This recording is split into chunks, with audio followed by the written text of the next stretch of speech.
February 19th, 1945. The air above the Pacific Ocean turned gray, not from clouds, but from cordite and sulfur. To the 30,000 United States Marines floating in the landing craft, the island of Iwo Jima looked like a dead carcass. It was a small, ugly pork chop of volcanic rock dominated by the brooding cone of Mount Suribachi. For 74 consecutive days, the U.S. Army Air Force and the Navy had pounded this rock. They had dropped 22,000 shells. They had bombed every square inch of the surface. Admiral Nimitz confidently predicted the island would fall in 4 days. The Marines were told it would be a cakewalk. They were told nothing could survive that bombardment. But they were wrong. Deep beneath the black volcanic sand, General Tadamichi Kuribayashi was alive, and he was waiting. Kuribayashi was unlike any Japanese commander the Americans had faced. He was a man of culture who had lived in the United States. He knew he could not defeat the American industrial machine. He knew the Imperial Navy wasn't coming to save him. He knew he would die on this island. But his goal wasn't victory. His goal was to make the Americans pay such a high price in blood that they would think twice about invading mainland Japan. His order to his 21,000 men was simple and chilling. No man is allowed to die until he has killed 10 Americans. He had forbidden the traditional banzai charges, suicide attacks that the Marines could easily mow down with machine guns. Instead, Kuribayashi did something terrifying. He took his army underground. For months, the Japanese engineers had been digging. They had created a masterwork of defensive engineering. 11 miles of tunnels honeycombed the island. This wasn't just a series of caves, it was a subterranean city. There were hospitals, command centers, ammunition depots, and ventilation shafts, all buried 30 to 50 feet underground. When the Navy shells rained down, the Japanese soldiers simply sat in their concrete bunkers, playing cards or writing letters home, listening to the muffled thuds above. The bombardment hadn't killed them. It had merely rearranged the dirt on the surface. At 9 a.m., the first wave of Marines hit the beaches. They expected machine gun fire, they expected mortars, but they were met with an eerie, haunting silence. The Marines walked up the terraces of black ash, sinking up to their ankles. It was quiet, too quiet. Kuribayashi was watching from his command post. He waited. He waited until the beaches were clogged with men, tanks, and crates of ammunition.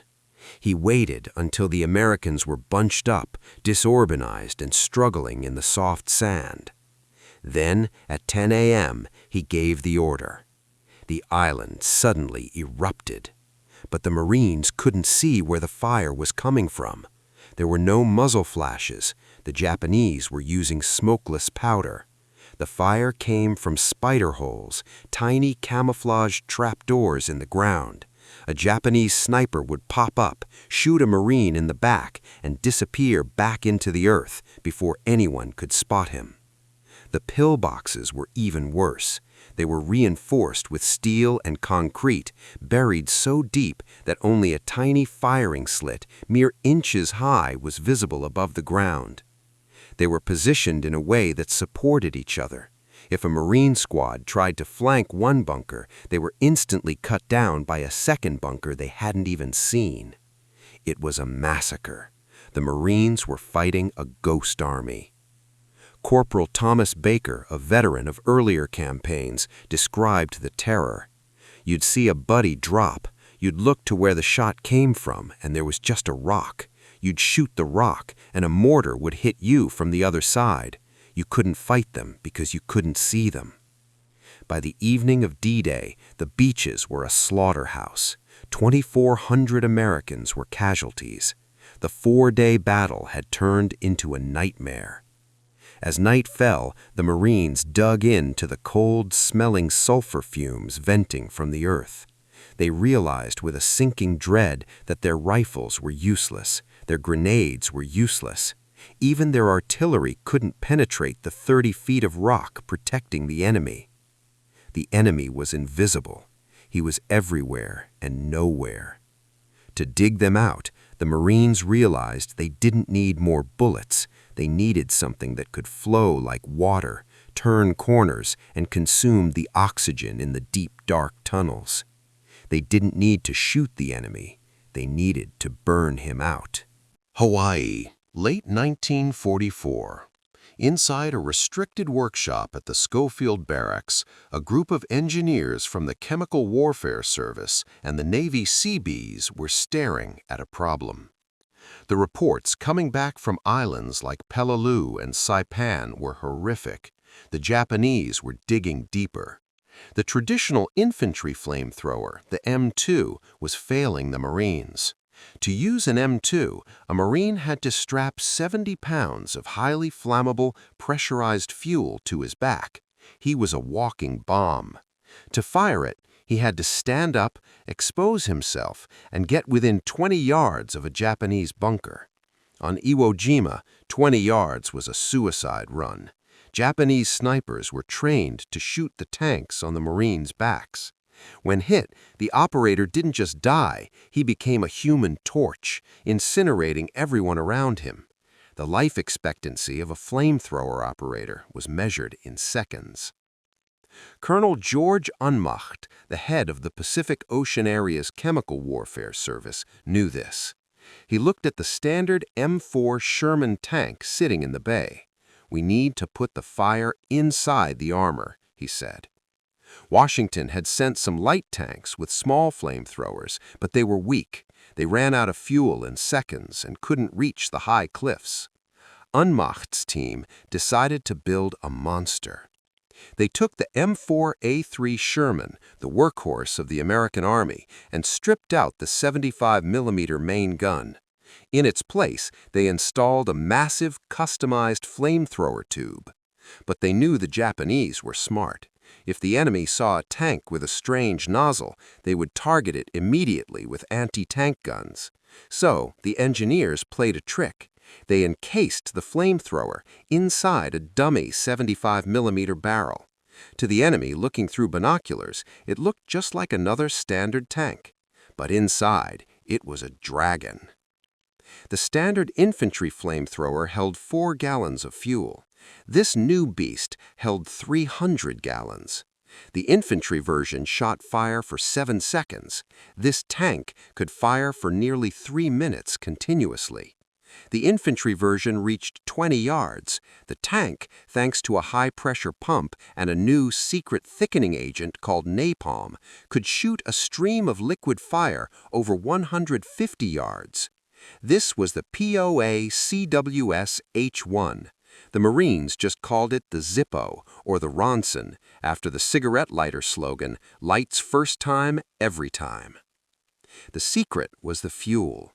Ordinary gasoline burned up too fast in the air, but napalm was a gel. It was sticky. When shot under high pressure, it didn't just burn, it traveled like a coherent rope of liquid.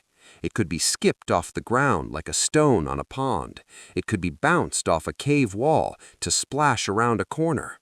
It stuck to everything it touched, concrete, wood, skin, and burned at 2,000 degrees Fahrenheit. The engineers tested it on mock bunkers in Hawaii. The results were terrifying. The stream of fire hit the firing slit of a pillbox with laser-like precision.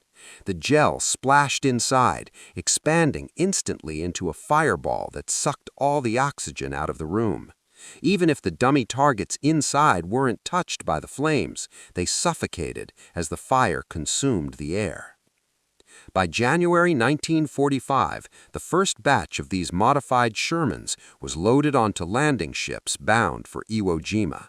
The crews were briefed. They were told they were carrying the deadliest weapon in the Pacific theater.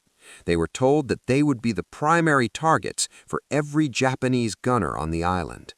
As the ships cut through the waves, the tank commanders patted the cold steel of their hulls. They knew what was waiting for them on the black sands. The Marines on the beach were pinned down, dying in the open. They needed a miracle.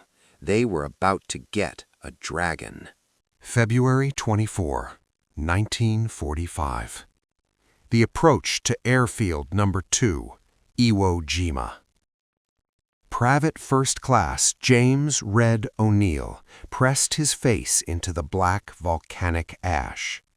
The sand was coarse like ground glass, and it smelled of sulfur. Around him, the remnants of Baker Company were pinned down. Ahead of them, 50 yards away, was a concrete pillbox. It was a masterpiece of Japanese engineering, reinforced steel, buried 10 feet deep, with a firing slit no wider than a shoebox.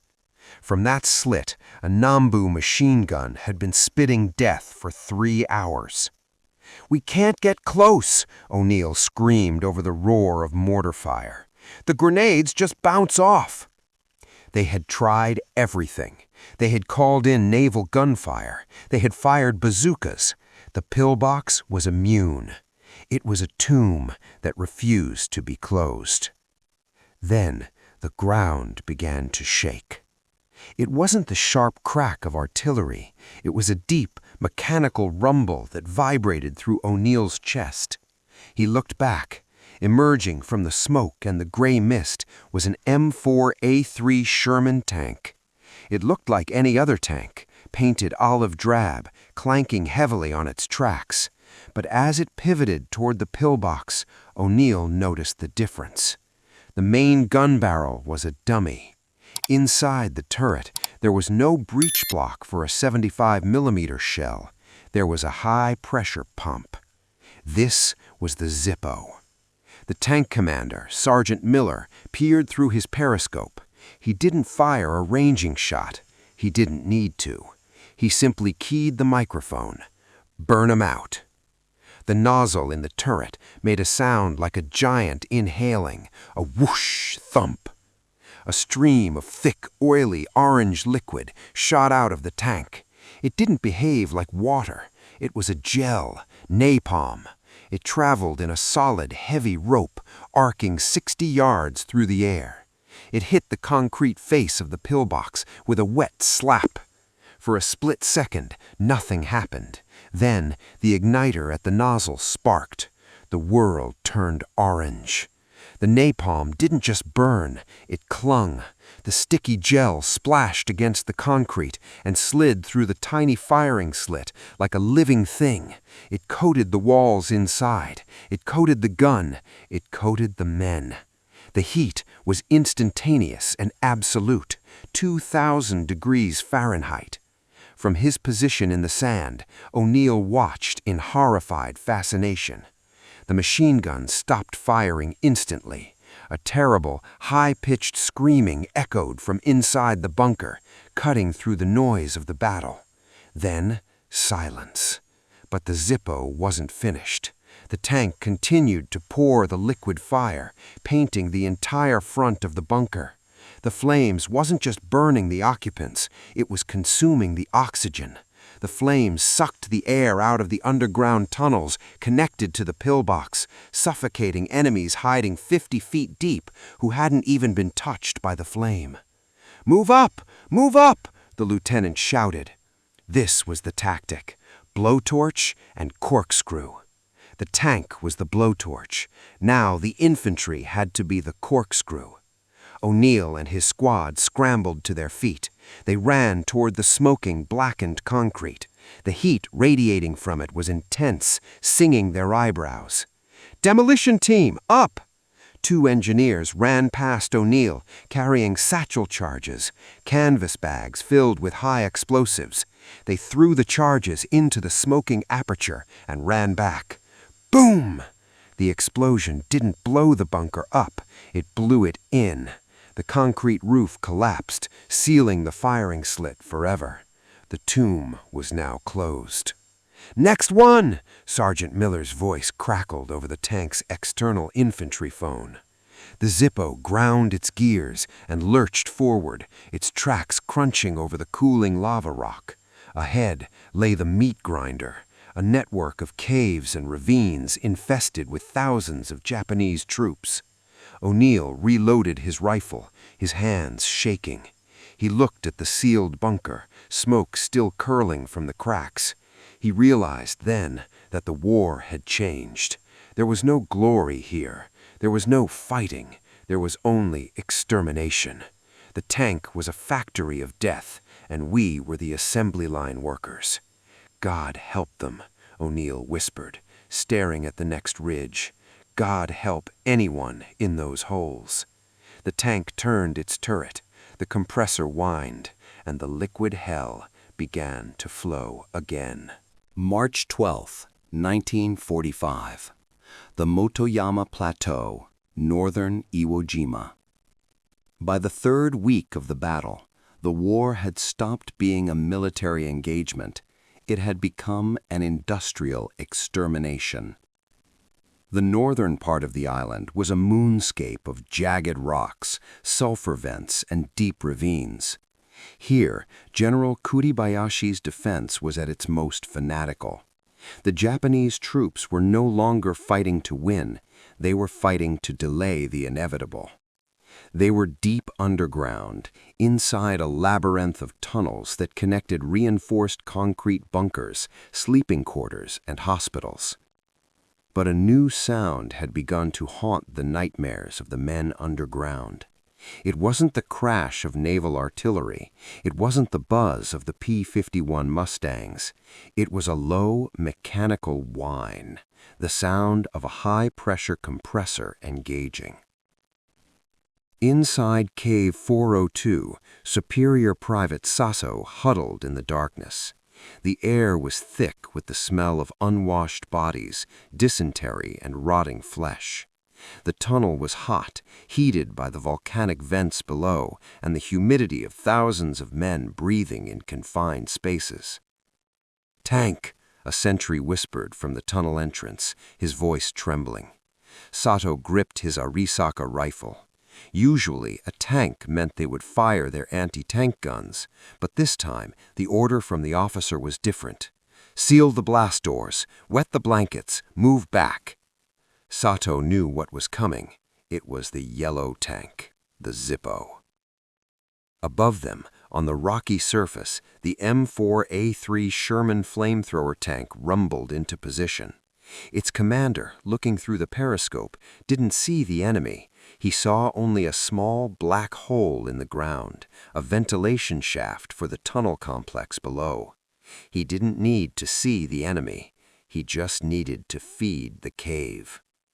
"Open the valve," the commander said. The nozzle in the tank's dummy barrel hissed. A stream of napalm, thick and gelatinous, shot out. It didn't explode immediately. It poured into the ventilation shaft like water, splashing down 50 feet into the darkness below. Inside the tunnel, Sato heard a wet slap as the liquid landed near the entrance, then a roar. The fire didn't behave like normal fire. It didn't stay at the entrance. Driven by the high pressure and the draft of the tunnel, the flame front raced down the corridor like a living thing. It turned the corner. It expanded. The temperature in the tunnel spiked instantly to over 1,000 degrees. Men standing near the blast door didn't scream. They were carbonized where they stood, their lungs searing instantly. But the fire was only the first killer. The second killer was invisible. Napalm burns with such ferocity that it consumes oxygen at a terrifying rate. As the fire raged at the tunnel entrance, it acted like a giant pump, sucking the air out of the deepest parts of the cave system. Sato, huddled 50 yards away in the dark, suddenly felt his ears pop. The pressure dropped. Then he couldn't breathe. He gasped, his mouth opening wide, but there was no air. It was a vacuum. The fire was stealing the breath from his lungs. Around him, men began to panic. The discipline of the Imperial Army, held together for weeks of hell, shattered. This was the psychological break.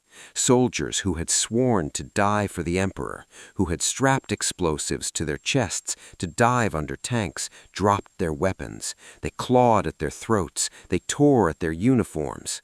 "Let us out!" someone screamed, rushing toward the fire, preferring the burn to the suffocation. On the surface, the Marine tank crew watched the smoke billowing from the vents. They couldn't hear the screams, but they knew what was happening. They knew that the caves, which had been fortresses, were now tombs. When the flames died down, the Marines moved in. They didn't send men down, they brought bulldozers. The giant blades pushed tons of rock and dirt over the cave entrances. They sealed the vents. They buried the Japanese army alive. There were no prisoners taken from Cave 402. When the tunnels were excavated years later, the bodies were found not in combat positions, but huddled together in the deepest recesses, their hands over their faces, frozen in the moment the oxygen ran out. The flamethrower tank had done what weeks of shelling could not.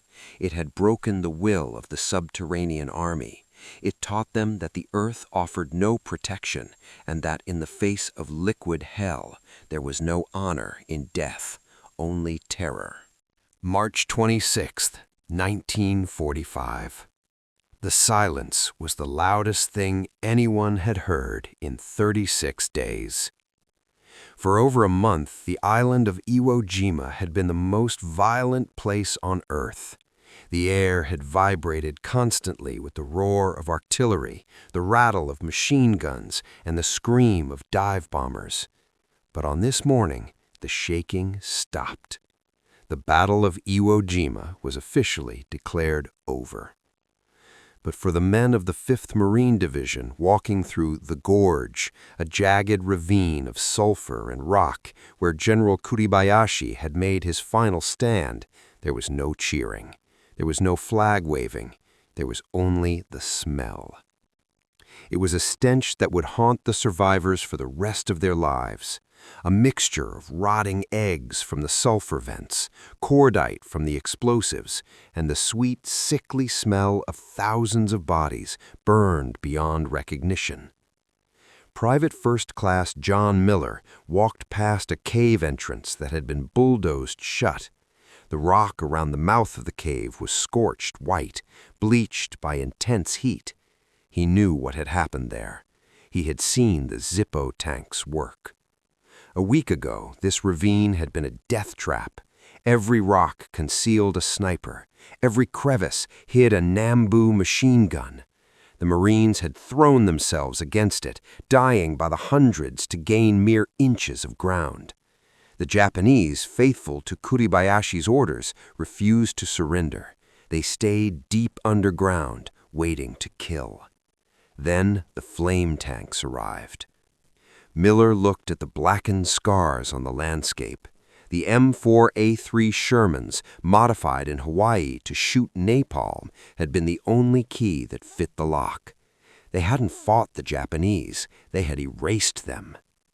In the final days, the tactics had become grimly routine. A tank would roll up to a cave opening. It would unleash a stream of liquid fire for 10 seconds. Then a bulldozer would bury the entrance. There were no prisoners to guard. There were no bodies to bury. The earth was their tomb. Colonel George Unmacht, the mastermind behind the weapon, reviewed the after-action reports in a tent near the beach. The statistics were chilling. Of the 21,000 Japanese soldiers who defended the island, only 216 had been taken prisoner. The rest were dead. And thousands of them had died without a mark on their bodies. The legacy of the flame tank wasn't just the burn, it was the suffocation. The napalm had sucked the oxygen out of the 11 miles of tunnels. General Kuribayashi, the brilliant strategist who had turned Iwo Jima into a fortress, was somewhere down there. His body was never found. He, like his army, had simply vanished into the dark, consumed by the weapon that changed the Pacific War. As the ships began to load up for the next invasion, Okinawa, the Marines looked back at the smoking rock. They knew the truth. Without the flame tanks, they would still be dying on those black sands. The Zippo had saved thousands of American lives. It had cut the battle short by weeks. But the cost was visible in the eyes of the tank crews. They were the ones who'd pulled the trigger. They were the ones who'd heard the screams through the thick steel hulls before the bulldozers did their work. Iwo Jima was secured, but it was a graveyard. The flame tank had proven that against an enemy who would not surrender, the only option was total annihilation. The Zippo was a necessary evil, a weapon of last resort that turned the battlefield into a literal hell, leaving behind nothing but ashes, sulfur, and a silence that felt heavier than the war itself.